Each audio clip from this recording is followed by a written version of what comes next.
So if you're not in touch with your needs, what happens is you get in touch with somebody else's and kind of attach to them. So love addiction has a lot to do with attachment. Mm-hmm.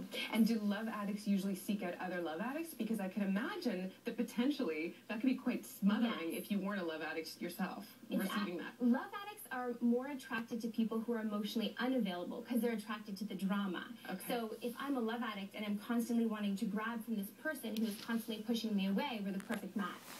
Right? So people who are dating love addicts are usually exhausted because they can never give enough love. It's never enough. I hear that often. It's like, no matter what I do, I can't spend enough time with you. I can't tell you, you're always wanting to know how beautiful you are. It's just, it's exhausting. Amazing. Oh, this is fascinating. And we're going to talk after the break about some tips and guidance if people are feeling like they're a little bit of a love addict themselves, what they can do. Yeah. Yes, okay. It's time now for a break. We'll be right back.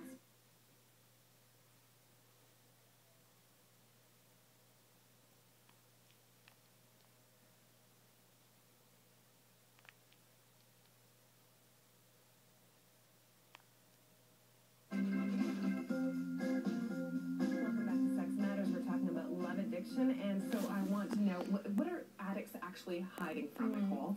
The truth is often we're addicted to something because we don't want to focus on ourselves. We rather focus on somebody else. And a lot of people who are addicted to love are numbing themselves.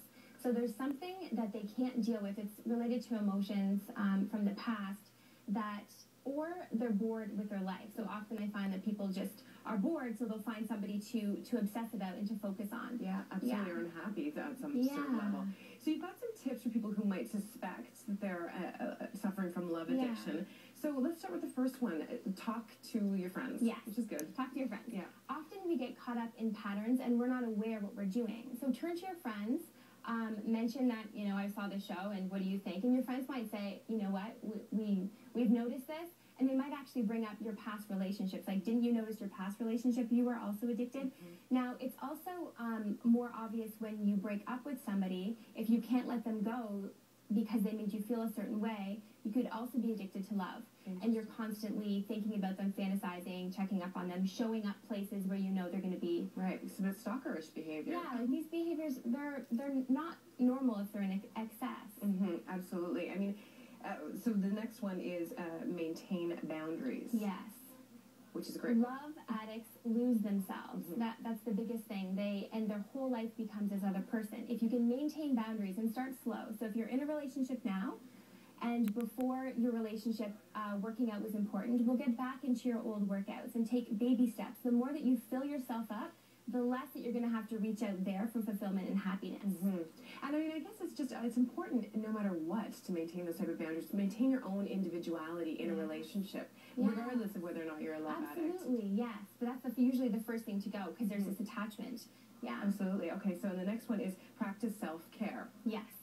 And this is really about taking a look and spending the time with yourself and taking a look at those emotions that you're running from. Because what happens, if you don't deal with them, you will continue to create this pattern and look outwards for your own happiness. Right. Do you see that a lot, that people are like they're repeating the exact same scenario? It's predictable. Yeah. If I'm constantly not wanting to avoid spending time with myself, it's predictable that I'm constantly going to use the same drug to numb myself. Yeah. And talking to a counselor is really helpful in this particular regards because we often don't know our blind spots. We don't catch our patterns, so talking to a third party or even a friend is helpful. Sure.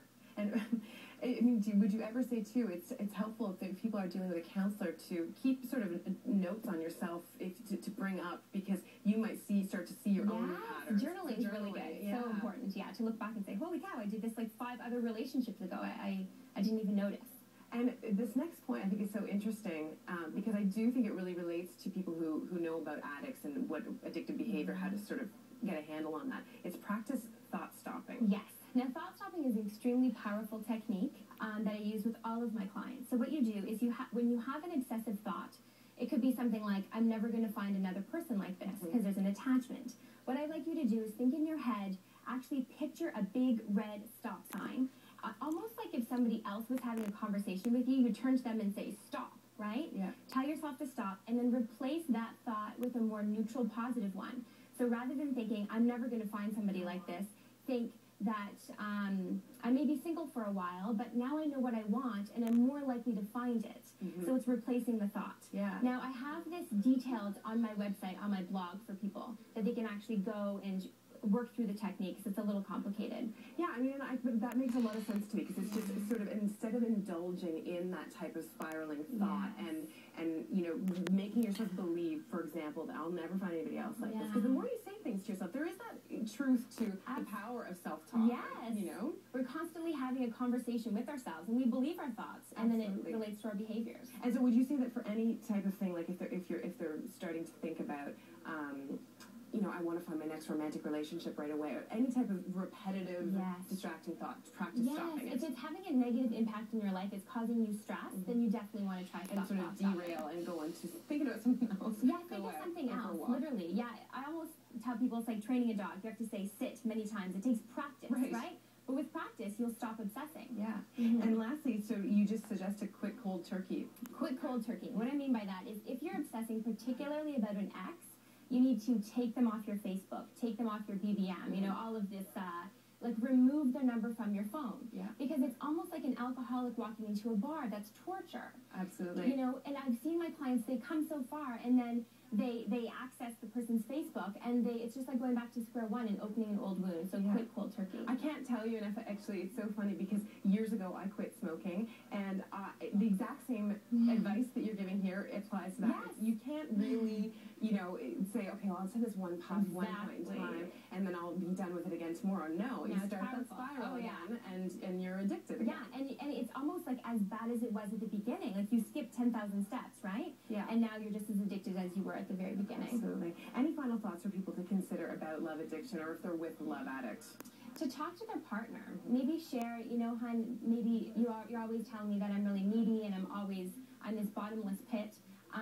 So maybe to have this conversation openly with a partner. I would talk to your friends and definitely seek counseling. Amazing. Thank you so much for being here. Such a pleasure. I hope to see you again soon. Thank you. It's time now for another break here on Sex Matters. We'll be right back. Stay with us.